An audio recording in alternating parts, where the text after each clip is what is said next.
ఊర కుక్కకి పిచ్చి పడితే ఊరంతా కరిచిందనేది పాత సామెత. వైసీపీ ఓడికి పిచ్చి పడితే రాష్ట్రం అంతా రప్ప రప్ప అంటూ గోల చేస్తాడనేది కొత్త సామెత. హలో హలో హలో హలో అందరికీ నమస్కారం. ఎలా ఉన్నారు? బ్రహ్మాండంగా ఉన్నారు, నాకు అర్థమైపోతుంది కదా. మరి ఎటు వచ్చి నేనే ఇలాగున్నాను. మరి ఏటి అంటారా? మీరు వీడియోను చూస్తున్నారు తప్ప ఛానల్ని సబ్స్క్రైబింగ్ చేసుకోవడం లేదని యూట్యూబ్ బాబాయ్ చాలా గోల ఎట్టేస్తా ఉన్నాడు.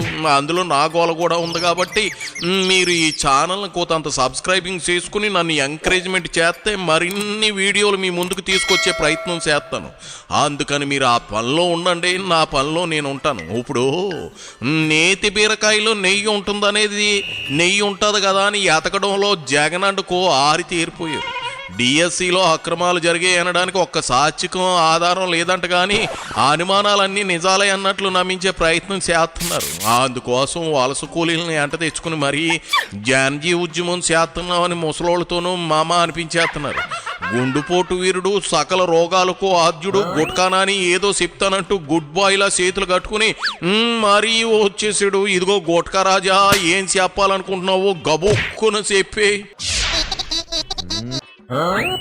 ఈరోజు రాష్ట్ర వ్యాప్తంగా వైఎస్ఆర్సీపీ ఆధ్వర్యంలో ఈ అక్రమంగా జరిగినటువంటి డిఎస్సి మీద సిబిఐ ఎంక్వైరీ చేయాలని చెప్పి ఈ స్పోర్ట్స్ కోటాలో ఉన్నటువంటి అవకతవకల మీద ఎంక్వైరీ జరిపి నిజమైనటువంటి ఎవరైతే అర్హులో వాళ్ళకి ఆ ఉద్యోగాలు కేటాయించాలని డబ్బులకి అమ్ముకున్నటువంటి తెలుగుదేశం పార్టీకి సంబంధించినటువంటి నాయకులకు ఇచ్చినటువంటి దొంగ సర్టిఫికేట్లు ఇచ్చినటువంటి అభ్యర్థుల్ని తొలగించాలని చెప్పి రాష్ట్ర వ్యాప్తంగా వైఎస్ఆర్ కాంగ్రెస్ పార్టీ దాదాపు 4 నెలల నుంచి అనేక నిరసన కార్యక్రమాలు చేస్తూ వస్తున్నాం. నువ్వు డిఎస్సి గురించి మాట్లాడడం ఏంటి లారీ క్లీనరు? చిచి అసలు డిఎస్సికి అబ్రివేషన్ తెలుసా?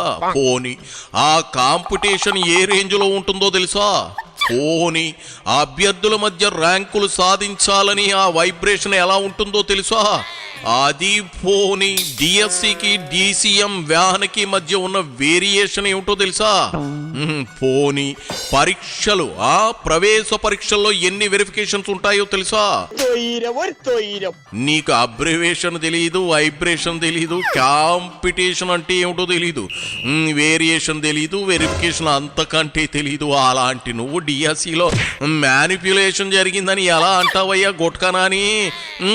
ఈ 3వ క్లాసు చదువుకి ఏ గంజాయి గురించో, ఏ హత్యల గురించో, ఏ మాన భంగాల గురించో, అది కాదంటే గొడ్డల వేటు, గుండెపోటులాగా ఎలా మార్చాలి అనే విషయం గురించో చర్చించాలి. కానీ అబ్బే నీ నోట డిఎస్సి మాట అసలు ఏం బాగోలేదు, చండాలంగా ఉంది అంతే. దాంట్లో భాగంగానే ఈరోజు ఈ డిఎస్సికి వ్యతిరేకంగా రాష్ట్ర వ్యాప్తంగా వైఎస్ఆర్ కాంగ్రెస్ పార్టీ అన్ని నియోజకవర్గాల్లో నిరసన కార్యక్రమం పెట్టారు.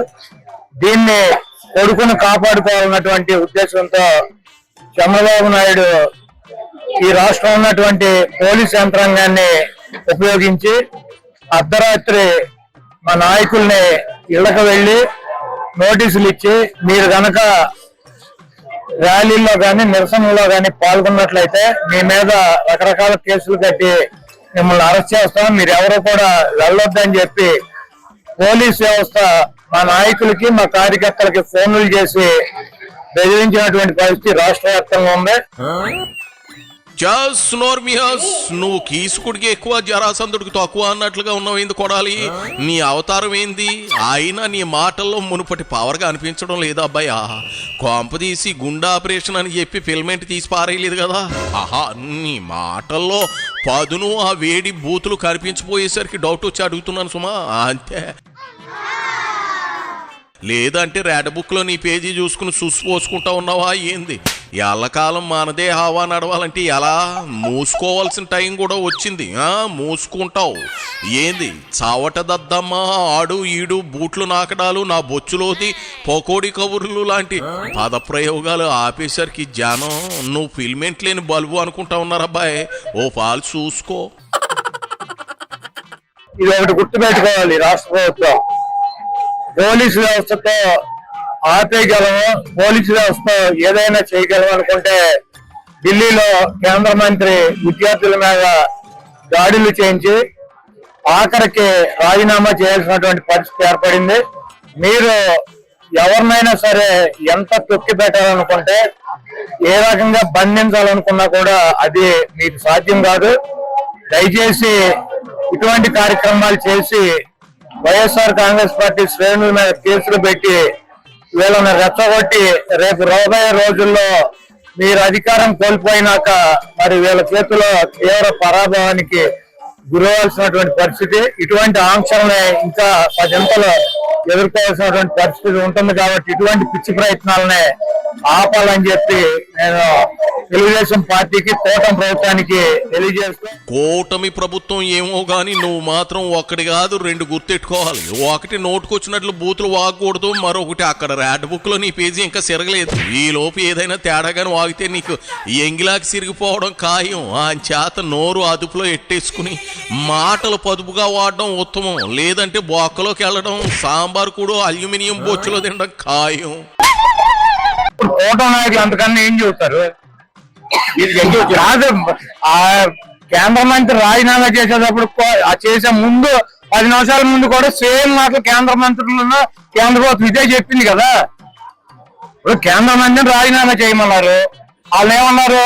పాకిస్తాన్ నుంచి వచ్చారు, చైనా కింద కంచిలోంచి దూరొచ్చారు, వీళ్ళందరూ తీవ్రవాదులు, ఇక్కడ అసలు ఎవరు జంజీలు లేరు, అంతా ఉగ్రవాదులు ఉన్నారు, ఇవన్నీ చెప్పారు. ఎప్పుడు రాజీనామా చేస్తారని 10 నిమిషాల ముందు దాకా. మరి ఎందుకు చేశారు? పోలీసులతో కొట్టించారు, టీయర్ గ్యాస్ వాడారు, వాటర్ కొట్టారు, తుపాకులతో కాల్చారు, లాఠీలకి మేకులు కొట్టి ఈపులు ఒళ్ళంతా పగలు కొట్టారు, తలకాయలు పగలు కొట్టారు. వీళ్ళెవరో జంజీలు కాదు, వీళ్ళంతా దొంగలు, వీళ్ళంతా తీవ్రవాదులు అని చెప్పారు. మరి ఎందుకు రాజీనామా చేశారు? అదే పరిస్థితి ఇక్కడ కూడా వస్తుంది. సేమ్ కేంద్రంలో ఏం చెప్పారో అదే చెబుతున్నారు ఇక్కడ కూడా. కాబట్టి ఇలా మాట్లాడు పట్టించుకునే పరిస్థితిలో లేదు. సేమ్ కేంద్రంలో ఏదైతే జరిగిందో అదే రాష్ట్రంలో కూడా జరుగుతుంది. పులిని చూసి ఇక నాకు ఆతలు ఎట్టుకుందంటే అది కాదనుకున్నాను. ఇక్కడ జరుగుతుంది అదే కదా. ఏందేంది మీరంతా జనజీలా, నీ పక్కనున్నోళ్ళు అంతా జనజీలా, అందరూ ఆంటీజీలు, అంకుల్జీలు, ముసలిజీలు. అసలు జనజీలు అంటే ఏటో తెలుసా? గుట్కనాని ఓ పులిహార పొట్లం తిన్నట్లు పాన్ పరాగ పొట్లం తినడం అనుకున్నా. జనజీలు అంటే యూత్. నీ పక్కన గాని మీ పోరాటంలో గాని జనజీలను పట్టుమని 10 మందిని చూపించు. ఏందేంది అక్కడ జరిగినట్లే ఇక్కడ జరుగుతుందని జోస్యం చెబుతున్నావా?